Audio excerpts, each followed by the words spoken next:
Hello students, कैसे हो आप सब। आई होप आप सभी अच्छे होंगे और स्टडी कर रहे होंगे। चलते हैं आज की क्लास में। जो आज की क्लास रहेगी वो आरजी सर के साथ रसायन विज्ञान केमिस्ट्री की रहेगी। और लास्ट क्लास में मैंने आपको जो चैप्टर थर्ड है वो हम स्टार्ट कर चुके थे। ठीक है, चैप्टर थर्ड मेटल्स और नॉन मेटल्स का था, धातु एवं अधातुओं का चैप्टर था। और इसमें मैंने जो आपको बताया था लास्ट क्लास में वो फिजिकल प्रॉपर्टीज के बारे में बताया था। ठीक है, फिजिकल प्रॉपर्टीज ऑफ मेटल्स, धातुओं की जो भौतिक गुणधर्म है उनके बारे में मैंने आपको डिस्कस किया था। एक बार 1 मिनट के लिए हम लोग रिवाइज कर लेते हैं। मैंने आपको उसमें मेटेलिक लस्टर बताया था। सबसे पहले फिजिकल प्रॉपर्टीज मैंने आपको बताई थी मेटेलिक लस्टर, यानी कि जो धात्विक चमक है उसके बारे में बताया था। मेटेलिक लस्टर, अंडरस्टैंड, धात्विक चमक के बारे में बताया था। फिर मैंने आपको हार्डनेस, उनकी कठोरता के बारे में बताया था। हार्डनेस जो कि कठोरता बोला जाता है इसे। ठीक है, तो मेटेलिक लस्टर की मेटल्स ज्यादातर कैसी होती है, चमकदार ही होती है। गोल्ड है, सिल्वर है, एल्यूमिनियम है, हार्ड तो होती है मेटल्स। ठीक है, फिर मैंने आपको उसका MP and BP, melting point और बॉइलिंग पॉइंट, गलनांक एवं क्वथनांक के बारे में बताया था। फिर मैंने आपको इसके बाद में डक्टिलिटी है, ठीक है, मिलिएबिलिटी है, और भी कई सारी प्रॉपर्टीज के बारे में मैंने आपको, इलेक्ट्रिक कंडक्टेंस है, ठीक है, कंडक्टिविटी के बारे में बताया था। आज की क्लास में जो केमिस्ट्री की क्लास है उसमें हम physical properties of non metals को हम लोग लेके चलेंगे। ठीक है, physical properties of non metals मतलब अधातुओं के भौतिक गुणधर्म हम लोग आज की क्लास में पढ़ेंगे। तो मैं यहाँ पर लिख देता हूँ स्क्रीन पर फिजिकल, यहां पर मेंशन कर देता हूं physical properties of non metals. Understand, मैंने यहां पर लिख दिया है physical properties of non metals, यानी कि अधातुओं के भौतिक गुणधर्म। तो आज की क्लास में हम लोग पढ़ेंगे अधातुओं के भौतिक गुणधर्म। तो अधातुओं के जो भौतिक गुणधर्म होते हैं वो धातुओं से बिल्कुल अलग ही होते हैं। ठीक है, जैसे कि मैंने आपको बताया था कि जो मेटल्स होती हैं वो भी लिमिटेड है और उनका अपना एक यूनिक यूज होता है। सब मेटल्स का अलग अलग यूज है। ऐसे ही नॉन मेटल्स का भी, अधातुओं का भी अपने आप में एक यूनिक यूज होता है, अलग अलग यूज होता है। जैसे कि अधातु है, ऑक्सीजन का अलग यूज है, ठीक है, नाइट्रोजन का अलग यूज है, फॉस्फोरस का अलग यूज है, सल्फर का अलग यूज है। सबका अपना अपना एक विशेष उपयोग होता है। तो जहां पर मेटल्स काम करेंगी वहां नॉन मेटल्स काम नहीं करेंगी, और जहां पर नॉन मेटल्स काम करेंगी वहां पर आपके मेटल्स काम नहीं करेंगी। तो देखिएगा, चलते हैं भौतिक गुणधर्मों की तरफ। अधातुओं के जो नॉन मेटल्स होती है वो संख्या में तो मेटल्स के कंपैरिजन में कम होती है। ठीक है ना, तो यानी कि यहां पर मैं ये लिखूंगा कि जो नॉन मेटल्स है यानी कि they are fewer, they are fewer in numbers, यानी कि ये संख्या में कम होती है। ठीक है, अगर कंपैरिजन करें मेटल्स के, यानी कि धातुओं के कंपैरिजन में अधातुओं की संख्या जो होती है वो कम होती है, धातुएं ज्यादा होती हैं। 118 एलिमेंट्स है, 118 तत्व होते हैं, 118 तत्व होते हैं, जिनमें कुछ तो धातु हैं, कुछ आपके अधातु होती हैं, और कुछ आपके धातु, अधातु और उपधातु होती है। कि मेटल्स होती हैं, कुछ नॉन मेटल्स और कुछ मेटेलॉइड्स होते हैं। तो ज्यादातर तो जो मेटल्स हैं यानी कि धातुएं, और कुछ कम क्वांटिटी में आपके नॉन मेटल्स है, और भी कम जो है वो मेटेलॉइड्स है। तो नॉन मेटल्स की क्वांटिटी में देखिएगा they are fewer in number, और ये मेटल्स की जैसे इक्वली इंपोर्टेंसी रखती हैं। दे आर इक्वली इंपॉर्टेंट, ये एक जैसी महत्वता रखती है। They are equally important as metals, धातुओं के जैसे ही अधातुएं भी अपने आप में इंपॉर्टेंसी रखती हैं। जैसे ऑक्सीजन का यूज करें, जो किसके लिए जरूरी है, सबसे पहले हम बात करें ऑक्सीजन की। ठीक है, तो ऑक्सीजन की हम लोग बात करें तो ऑक्सीजन ब्रीथिंग के लिए जरूरी होती है। ठीक है, ब्रीथिंग के लिए भी जरूरी होती है। जैसे कि हम रेस्पिरेशन करते हैं, श्वसन करते हैं, तो उसमें ऑक्सीजन जरूरी होती है। कंबशन के लिए भी ऑक्सीजन बहुत जरूरी होती है, किसी वस्तु को जलाने के लिए, जबकि ऑक्सीजन खुद तो जलती नहीं है। Oxygen is not a burning gas, oxygen खुद नहीं जलती है बल्कि वस्तुओं को जलाने में हेल्प करती है। तो सबसे पहले मैं यहाँ हेडिंग डाल देता हूँ ऑक्सीजन। ठीक है, तो ऑक्सीजन एक नॉन मेटल है, एक अधातु है, और इसका यूज जो होता है वो ब्रीथिंग में, ठीक है, श्वसन में हम काम में लेते हैं, सांस लेने में। ब्रीथिंग का मतलब है सांस लेना, सांस लेने में लेते हैं, और साथ में इसका यूज होता है कंबशन में।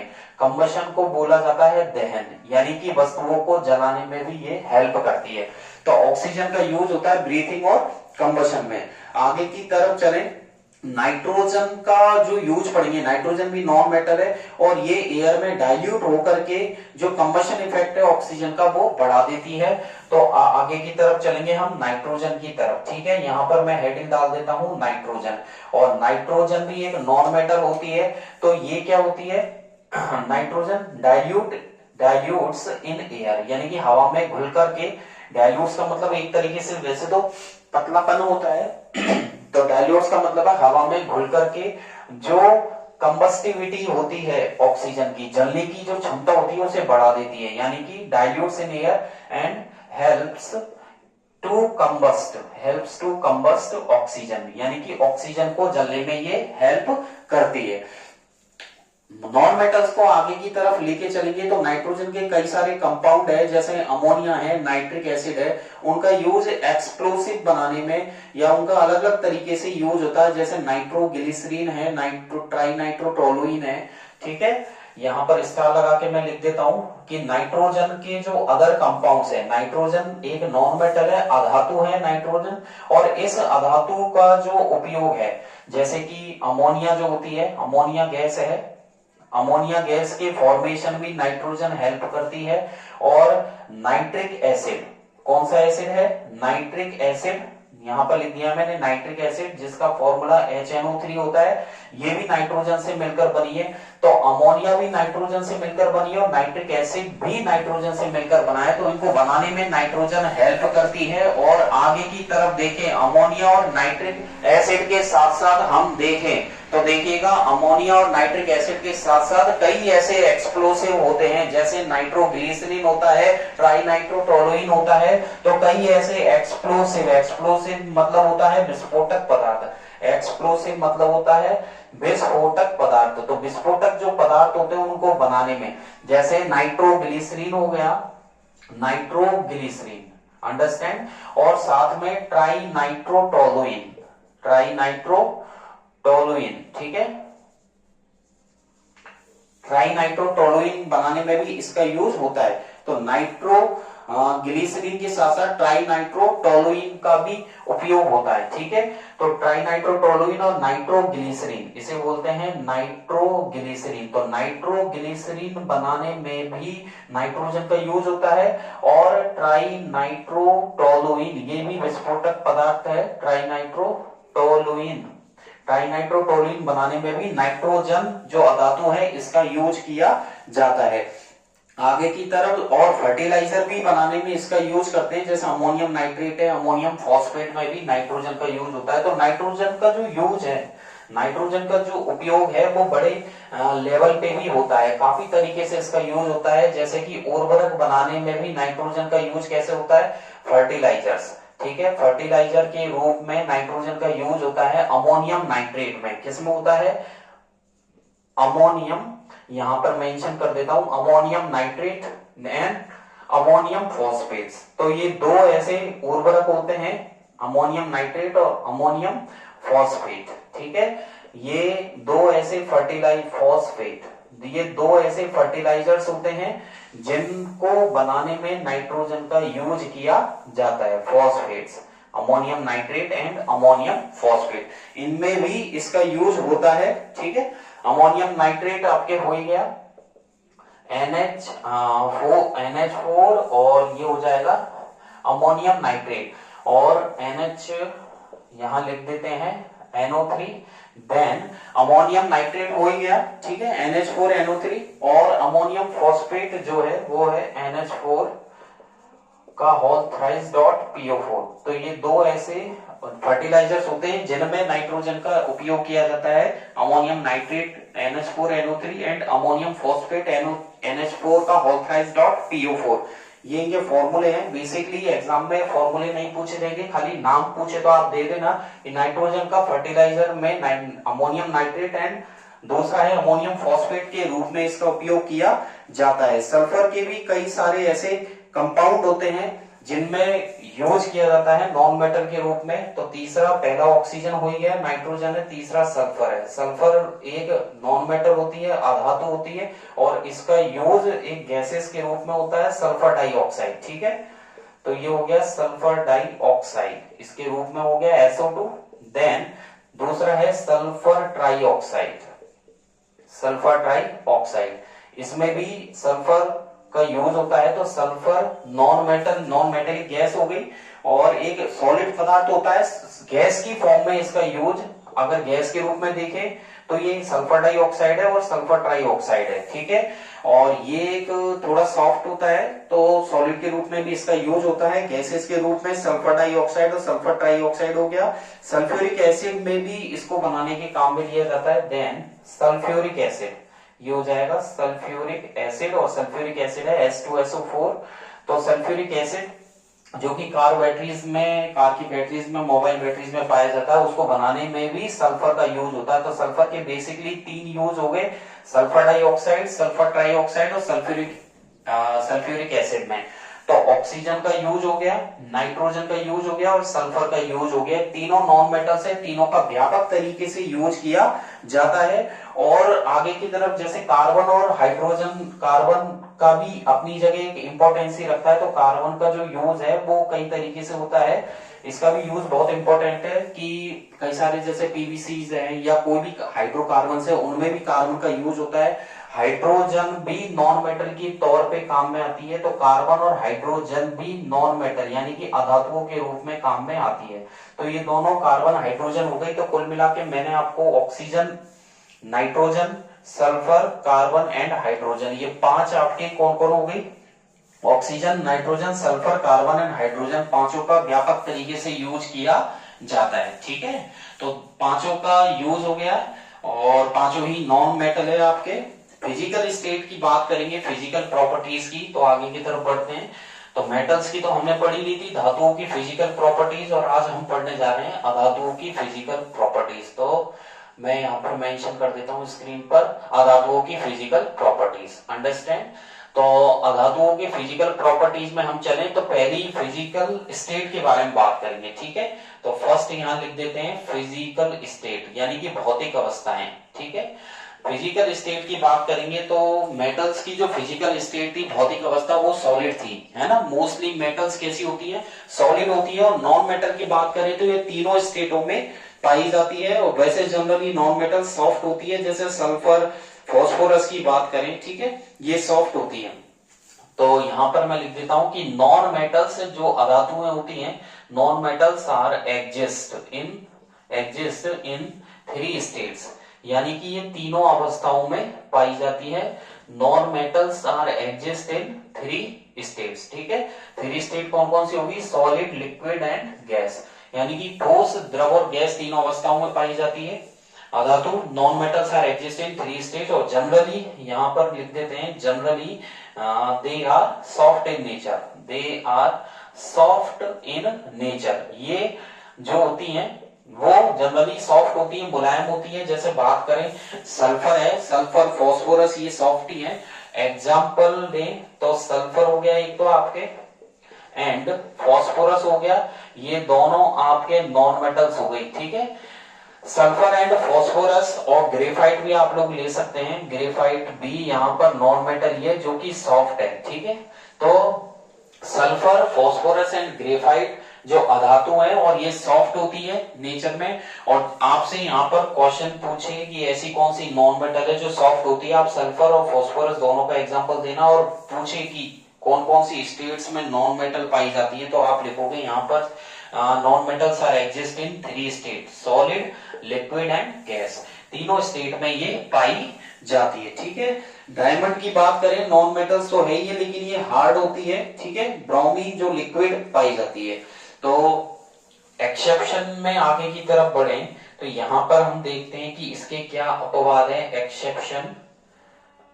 एक्सेप्शन में देखेंगे हम लोग, यानी कि अपवाद में भी इसमें कई बार क्या क्वेश्चन यहां से भी उठा लिया जाता है कि ऐसी कौन सी नॉन मेटल है जो हार्ड होती है। तो यहां पर आप लिखोगे डायमंड, क्या दोगे example, diamond is a non metal. Diamond भी एक अधातु है, diamond is a non metal but it is hard, ये हार्ड होती है, कठोर होती है। तो ऐसी कौन सी नॉन मेटल है जो हार्ड होती है, वो है डायमंड, जो कि नॉन मेटल तो है लेकिन ये सॉफ्ट नहीं है, ये हार्ड होती है।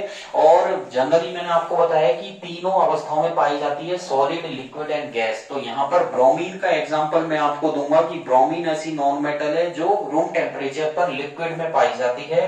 तो यहाँ पर आप लिखोगे bromine is in liquid state, bromine is in liquid state at room temperature, यानी कि कमरे के तापमान पर, रूम टेम्परेचर पर ऐसी कौन सी मेटल, ऐसी कौन सी नॉन मेटल है जो लिक्विड होती है, ब्रोमीन। और वहां पर आपने पढ़ा था मरकरी मेटल्स में, ठीक है, धातुओं में आपने पढ़ा था मरकरी, ठीक है, और अधातु में हम पढ़ेंगे ब्रोमीन। तो यहाँ पर आप 1 नंबर का क्वेश्चन बनता है कि which non-metal is liquid, which non-metal is in liquid state at room temperature, पर आप जवाब दोगे, आंसर दोगे ब्रोमीन का, आपको 1 नंबर दिलवा के जाएगा यहाँ से ये। और अगर शॉर्ट में पूछे तो 1 नंबर का क्वेश्चन यहाँ से बनता है। अगर एक्सेप्शन में से पूछे कि ऐसी कौन सी नॉन मेटल है जो हार्ड होती है, यहाँ पर डायमंड आपको 1 नंबर दिलवा के जाएगा। आगे की तरफ चलेंगे। लस्टर, तो मेटल्स में हमने पढ़ा ज्यादातर वो लस्टर होती है, और नॉन मेटल्स क्या होती है, थोड़ी कम चमकदार होती है क्योंकि इनमें फ्री इलेक्ट्रॉन नहीं होते हैं। डायमंड एक्सेप्शन में मैं आपको डायमंड का और आयोडीन का थोड़ा सा एग्जांपल दूंगा। तो देखिएगा आगे की तरफ चलते हैं। सेकंड, और सेकंड आपके लस्टर में आ जाएगी फिजिकल प्रॉपर्टीज। तो लस्टर का मतलब चमकना, यानी कि क्या इनकी जो चमकदार होती है या नहीं होती है। तो नॉन मेटल्स सेकंड यहां डाल देते हैं लस्टर, यानी कि चमक, लस्टर, और ब्रैकेट में लिख देता हूं चमक, ठीक है। मेटल्स में हम लोगों ने पढ़ा था कि मेटल्स लस्टर होती है मोस्टली। तो नॉन मेटल्स कैसी होती है, अधातु, non metals are lack luster, यानी कि कम चमकदार होती है, ठीक है। चमकदार तो होती है लेकिन थोड़ी कम होती है मेटल्स के कंपैरिजन में, धातुओं के कंपैरिजन में। यहां पर लिख दिया मैंने कम चमकदार, ठीक है। तो ये कम चमकदार होती है। एग्जाम्पल की बात करें तो यहाँ पर एक्सेप्शन में तो हम लोग ले सकते हैं डायमंड, कि डायमंड चमकदार नॉन मेटल है, ठीक है। डायमंड जो होता है वो चमकदार होती है, और नॉन मेटल मैंने आपको बताया कि जो अधातु है वो कम चमकदार होती है। लेकिन यहाँ पर एक्सेप्शन में जाएगा, अपवाद के केस में जाएगा डायमंड। तो आपसे पूछे ऐसी कौन सी नॉन मेटल है जो शाइनी प्रॉपर्टी की होती है, चमकदार होती है, तो वो डायमंड का एग्जाम्पल जाएगा। किसका जाएगा, डायमंड का। और दूसरा जो एग्जांपल जाएगा वो आयोडीन का जाएगा। कहां पर, आयोडीन एंड ग्रेफाइट, ये दो ऐसे नॉन मेटल है जो कैसे होते हैं, थोड़े चमकदार होते हैं, ठीक है। थोड़े चमकदार का मतलब है स्लाइटली लस्टर है। कैसे है ये, स्लाइटली लस्टर, अंडरस्टैंड। तो अगर आपसे पूछे कि नॉन मेटल, बेसिकली तो लेक लस्टर कम चमकदार होती है, लेकिन ऐसी कौन सी अधातु है, नॉन मेटल है जो चमकदार है, आप डायमंड दोगे। दूसरा आपसे पूछे ऐसी कौन सी नॉन मेटल है जो स्लाइटली लस्टर है या थोड़ी सी चमकदार है, वो है आयोडीन एंड ग्रेफाइट, ये स्लाइट लस्टर होती है, अंडरस्टैंड। आगे की तरफ चलें। मेल्टिंग पॉइंट और बॉइलिंग पॉइंट धातुओं के ज्यादातर ज्यादा होते हैं, high melting point, boiling point होते हैं। मैंने आपको बताया था नॉन मेटल्स के कम होते हैं, ठीक है, क्योंकि non metals gas, room temperature पर गैस स्टेट की होती हैं, गैसियस स्टेट में पाई जाती है। तो यहां पर लिख देते हैं एमपी एंड बीपी, यानी कि melting point and boiling point. इसे बोलते हैं गलनांक, मेल्टिंग पॉइंट गलनांक, और बॉइलिंग पॉइंट हो गया क्वथनांक, ठीक है। गलनांक का मतलब होता है कि ऐसा हाई टेम्परेचर जिस पर कोई ठोस द्रव में बदल जाए, सॉलिड लिक्विड में। और क्वथनांक का मतलब है ऐसा हाई टेम्परेचर जिस पर कोई द्रव गैस में बदल जाए, कोई लिक्विड गैस में कन्वर्ट हो जाए, अंडरस्टैंड। और यहाँ पर इनके जो गलनांक और क्वथनांक होते हैं नॉन मेटल्स के, वो लो होते हैं। किसके कंपैरिजन में, धातुओं के कंपैरिजन में। मेटल्स के कंपैरिजन में, धातुओं के कंपैरिजन में मेटल्स और नॉन मेटल्स के बॉइलिंग पॉइंट कैसे होते हैं, लो होते हैं। और दे आर, यहां पर मैं लिख देता हूं, they are gaseous in nature, they are gaseous at room temperature पर, यानी कि यहाँ कमरे के तापमान पर ये गैसियस स्टेट में पाई जाती है, यानी कि गैसीय अवस्था में पाई जाती है, अंडरस्टैंड। आगे की तरफ चलेंगे। इलेक्ट्रिकल एंड थर्मल कंडक्टिविटी, तो मैंने आपको बताया था कि मेटल्स जो है वो इलेक्ट्रिकल एंड थर्मल कंडक्टिविटी की अच्छी सुचालकी होती है। यहाँ पर दोनों पॉइंटों को मैं कॉमन कर रहा हूं, इलेक्ट्रिकल एंड थर्मल कंडक्टिविटी, यानी कि विद्युत एवं ऊष्मीय चालकता, ठीक है। मैं यहाँ पर दो कंडक्टिविटी। मैं यहाँ पर जो दो पॉइंट है उन दोनों पॉइंटों को एक साथ लिख रहा हूं। यहाँ पर हो गया ये विद्युत एवं ऊष्मीय चालकता, ठीक है। तो इसके लिए अधातु क्या प्रॉपर्टी शो करेंगी, तो मेटल्स के केस में तो देखिए कि ये अच्छी इलेक्ट्रिकल कंडक्टिविटी शो करती है और अच्छी ही ये थर्मल कंडक्टिविटी शो करती है, यानी कि ये विद्युत की अच्छी सुचालक होती है। नॉन मेटल्स अधातु के केस में ये हम बोल सकते हैं कि थोड़ा धातु के कंपैरिजन में कम होती है, यानी कि poor conductor of heat and electricity. तो यहां पर लिख देता हूं they are poor conductor, they are poor conductor of heat and electricity. ये हीट एंड इलेक्ट्रिसिटी की पुअर कंडक्टर होती है, यानी कि ये ऊष्मा और जैसे आप गर्म करेंगे तो थोड़ा सा कम गर्म होगी, यानी कि ऊष्मीय चालकता और विद्युत चालकता के कंपेयर दोनों का अगर मेटल्स और नॉन मेटल्स में कंपैरिजन करें तो ये थोड़ा poor heat and electricity show करती है, ठीक है। लेकिन यहाँ पर अगर ग्रेफाइट को उठाएं कि इसका भी अपवाद है, एक्सेप्शन है ग्रेफाइट, तो आपसे पूछे कि ऐसी कौन सी नॉन मेटल है, अधातु है जो हीट और इलेक्ट्रिसिटी की अच्छी कंडक्टिविटी शो करती है, जो good conductor of heat and electricity है, तो इसका एग्जांपल जाएगा ग्रेफाइट, ठीक है। तो मैं यहाँ को आपको बता देता हूं कि ग्रेफाइट क्यों अच्छी हीट और इलेक्ट्रिसिटी की कंडक्टिविटी शो करती है। तो देखिएगा यहाँ पर देखिएगा मैं लिख देता हूं ग्रेफाइट का एग्जांपल। तो मैंने आपको बताया था कि ज्यादातर जो धातुएं तो होती हैं अच्छी इलेक्ट्रिविटी या बोल सकते हैं इलेक्ट्रिकल कंडक्टिविटी और थर्मल कंडक्टिविटी शो करती है। बात हो रही है नॉन मेटल्स की, अधातुओं की। जो अधातु होती है वो पुअर कंडक्टर होती है हीट और इलेक्ट्रिसिटी की, लेकिन इसका जो अपवाद है, एक्सेप्शन है, एक्सेप्शन यहां पर ये एक्सेप्शन क्या जाएगा, एक्सेप्शन ये जाएगा ग्रेफाइट का, यानी कि ये ग्रेफाइट एक अपवाद के केस में जाएगा। ग्रेफाइट हीट और इलेक्ट्रिसिटी की गुड कंडक्टर होती है। किसकी होती है, हीट एंड इलेक्ट्रिसिटी की ये गुड कंडक्टर होती है। क्यों होती है उसका रीजन है, क्योंकि जो ग्रेफाइट है वो कार्बन का एक एलोट्रोप है और ग्रेफाइट में एक कार्बन जो है अन्य 3 कार्बन से क्या रहता है, अटैच रहता है, तो एक इलेक्ट्रॉन यहाँ पर एक कार्बन एटम फ्री रहता है। Graphite is a good conductor of electricity because in graphite out of 4 valence electron only 3 take part in bond formation, ठीक है। 3 ही इलेक्ट्रॉन इसमें बॉन्ड बनाने के काम में आते हैं। तो graphite good conductor of heat and electricity, ये हीट और इलेक्ट्रिसिटी की अच्छी कंडक्टर होती है। उसका रीजन है क्योंकि ग्रेफाइट में जो 4 वैलेंस इलेक्ट्रॉन होते हैं, वैलेंस इलेक्ट्रॉन का मतलब है संयोजकता कोश के जो इलेक्ट्रॉन है, ठीक है। क्योंकि ये कार्बन का ही एक तरीके से बेटा मान लीजिए। कार्बन के मेनली 3 एलोट्रोप है, डायमंड, ग्रेफाइट और फुलरेन। कौन कौन से हैं इस दुनिया में कार्बन के, वैसे तो और भी हैं बट मेनली देखा जाए तो 3 ही बेटे हैं, डायमंड, ग्रेफाइट एंड फुलरेन, जिसमें हम ग्रेफाइट की बात कर रहे हैं। ग्रेफाइट के संयोजकता कोश में 4 वैलेंस इलेक्ट्रॉन होते हैं, जिसमें से only 3 valence electrons take part इन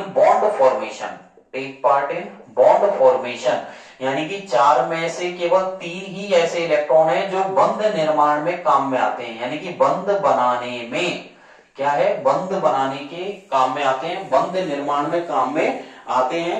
केवल एक फ्री इलेक्ट्रॉन इसमें शेष बचता है, ओनली 1 फ्री इलेक्ट्रॉन, ठीक है। एक फ्री इलेक्ट्रॉन रहता है जिसके कारण ये हीट एंड इलेक्ट्रिसिटी को अच्छे से कंडक्ट करता है, ठीक है।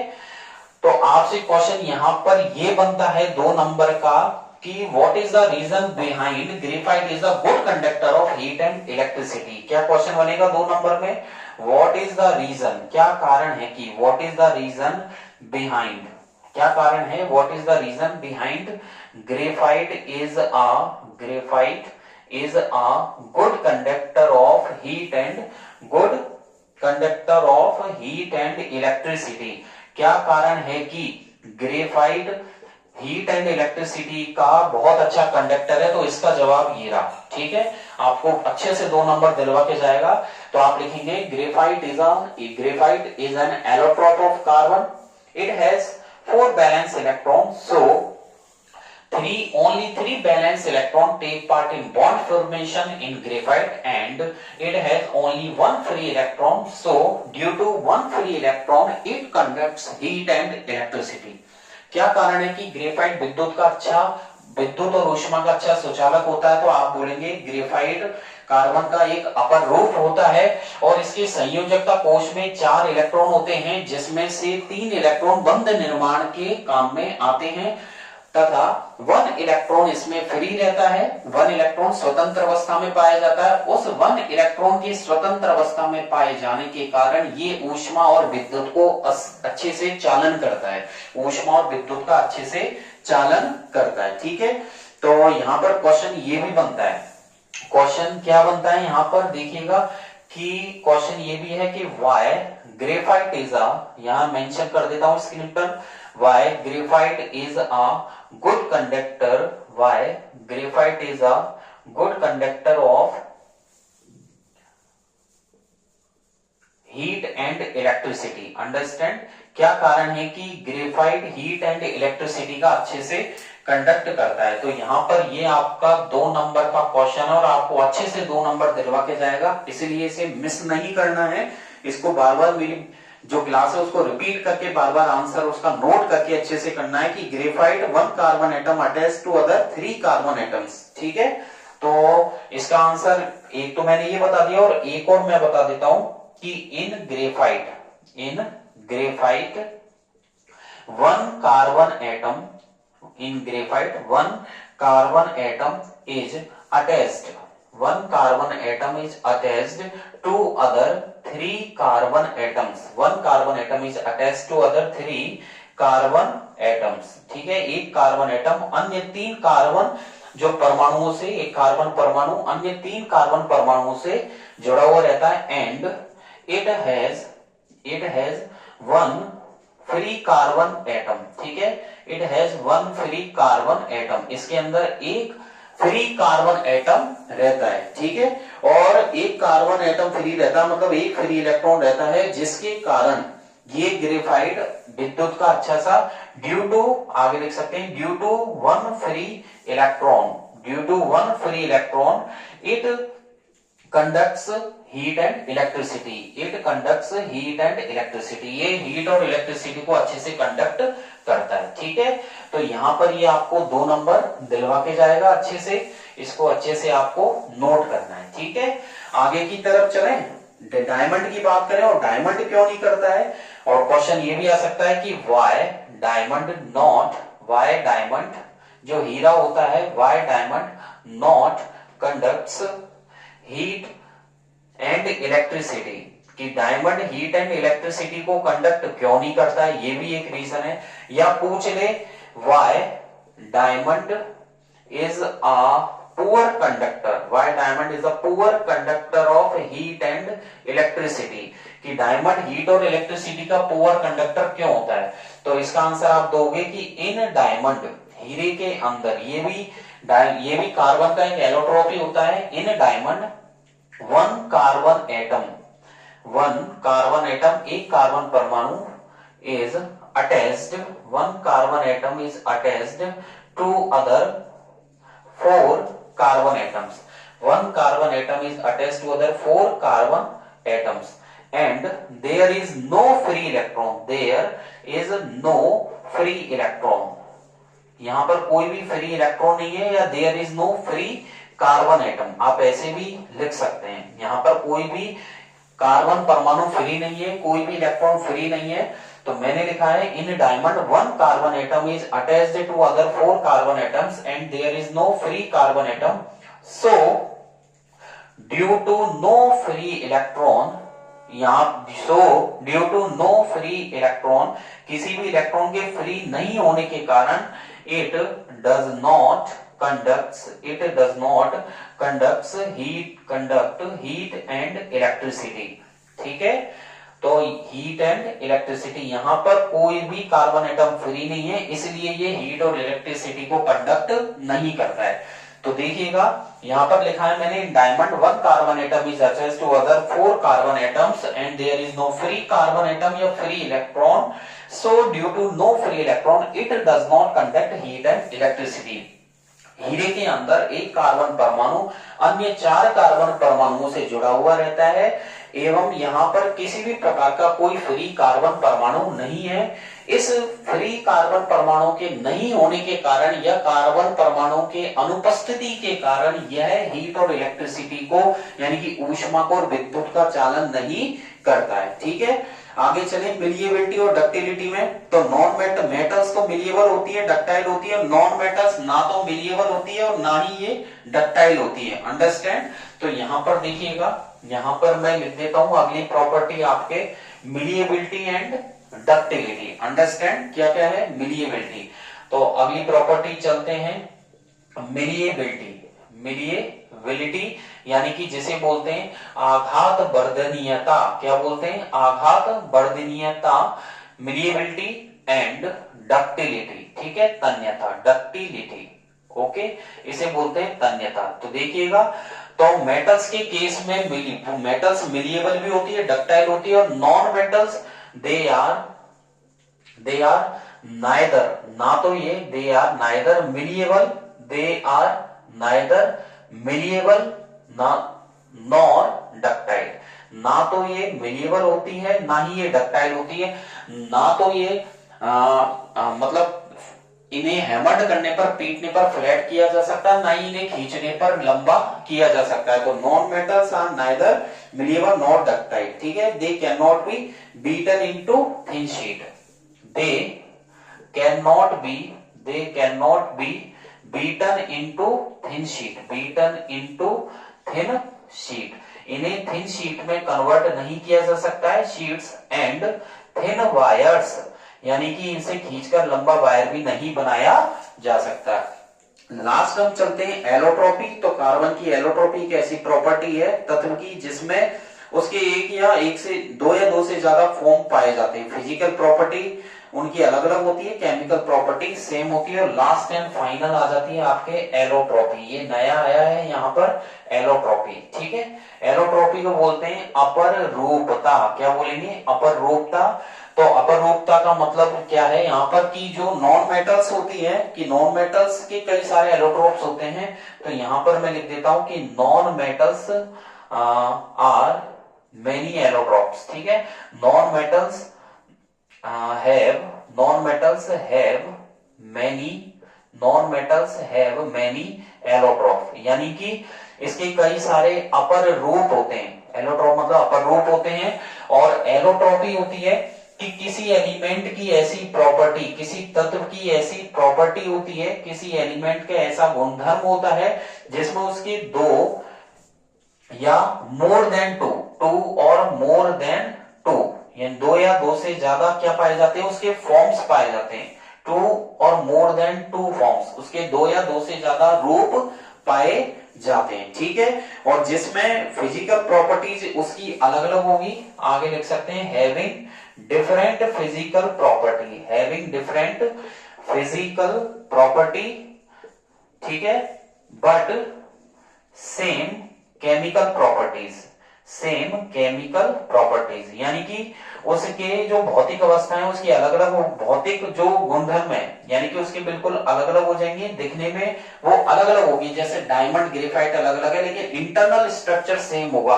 तो आपसे पूछेगा एलोट्रोपी, तो allotropy is the property of an element. अपर रूप किसी तत्व का वह गुण होता है जिसमें उसके जो भौतिक गुणधर्म है दिखने में वो अलग अलग हो सकती है बट उसका इंटरनल स्ट्रक्चर बिल्कुल सेम होता है। ठीक है, जैसे कि कार्बन के यहाँ पर दो एलोट्रोप है, डायमंड ग्रेफाइट है, फास्फोरस के 3 है। तो आपसे पूछ ले कार्बन के यहाँ पर दो एलोट्रोप है, एक तो हो गया डायमंड, तो आप याद रखना उनको, डायमंड एंड दूसरा हो गया ग्रेफाइट। कौन कौन से हो गए? Diamond and graphite. ठीक है, और फास्फोरस के 3 होते हैं, यहां पर लिख देता हूं मैं फास्फोरस, पी इसका सिंबल है, इसके 3 होते हैं, व्हाइट फास्फोरस, ठीक है, red phosphorus and black phosphorus. ठीक है, ये आपको ध्यान रखने।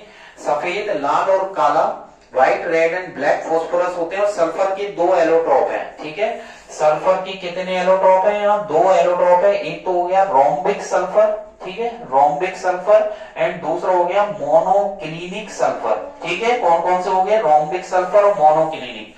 तो देखिएगा एलोट्रॉपी में फिजिकल प्रॉपर्टी अलग अलग होती है और केमिकल प्रॉपर्टी, मतलब दिखने में डायमंड ग्रेफाइट अलग अलग है लेकिन अंदर से बना हुआ बिल्कुल सेम है कार्बन एटम का। तो जिसकी फिजिकल प्रॉपर्टी डिफरेंट होती है लेकिन केमिकल प्रॉपर्टी सेम होती है वो एलोट्रॉप कहलाता है। और नॉन मेटल्स के कई सारे एलोट्रॉप होते हैं, जैसे कार्बन की बात करें तो कार्बन के मेनली यहाँ पे से 3 होते हैं, फोल्डिंग भी होता है, लेकिन आप कार्बन के यहाँ पर चैप्टर के अकॉर्डिंग 2 ही पढ़ोगे। कार्बन के 2 एलोट्रॉप है, डायमंड एंड ग्रेफाइट। और फॉस्फोरस किसके? फॉस्फोरस के 3 अपर रूप होते हैं, white phosphorus, red phosphorus and black phosphorus. और सल्फर के यहाँ पर 2 अपर रूप है, rhombic sulphur and monoclinic sulphur. तो आज की क्लास में तो देखिएगा, एक डक्टिलिटी डेंसिटी की बात करें तो डेंसिटी नॉन मेटल्स की लो होती है। तो लास्ट फाइनल आपके जो प्रॉपर्टी है वो बता देता हूं मैं, डेंसिटी यानी कि घनत्व। और घनत्व की बात करें तो नॉन मेटल्स का घनत्व लो होता है। ठीक है, इसको करना चाहें तो कर लीजिएगा। डेंसिटी की बात करें घनत्व की, तो नॉन मेटल्स की जो डेंसिटी है वो लो डेंसिटी होती है। कैसी होती है? लो डेंसिटी होती है मेटल्स के कंपैरिजन में, धातुओं के कंपैरिजन में। तो आज की क्लास में मैंने आपको जो फिजिकल प्रॉपर्टीज हैं धातुओं की, नॉन मेटल्स की, वो पढ़ाई है, जिसमें मैंने आपको एक तो फिजिकल स्टेट के बारे में बताया है, ठीक है, फिर मैंने आपको उसकी लस्टरनेस के बारे में बताया है, ठीक है, मेल्टिंग पॉइंट, बॉइलिंग पॉइंट बताया है, इलेक्ट्रिकल कंडक्टिविटी, थर्मल कंडक्टिविटी है, फिर उसके बाद आपके मिलिएबिलिटी, डक्टिलिटी है, एलोट्रॉपी है और डेंसिटी है। इनको अच्छे से कर लेना। नेक्स्ट क्लास जो आरजी सर के साथ रहेगी केमिस्ट्री की, उसमें मैं आपको धातुओं की रासायनिक गुणधर्म पढ़ाऊंगा, केमिकल प्रॉपर्टीज ऑफ मेटल्स।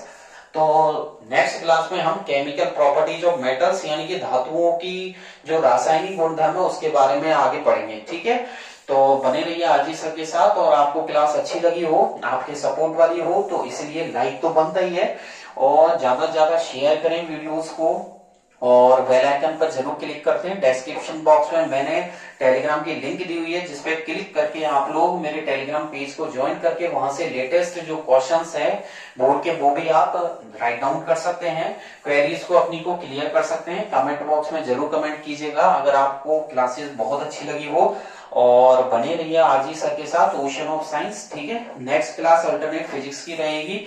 तो थैंक यू, बाय बाय।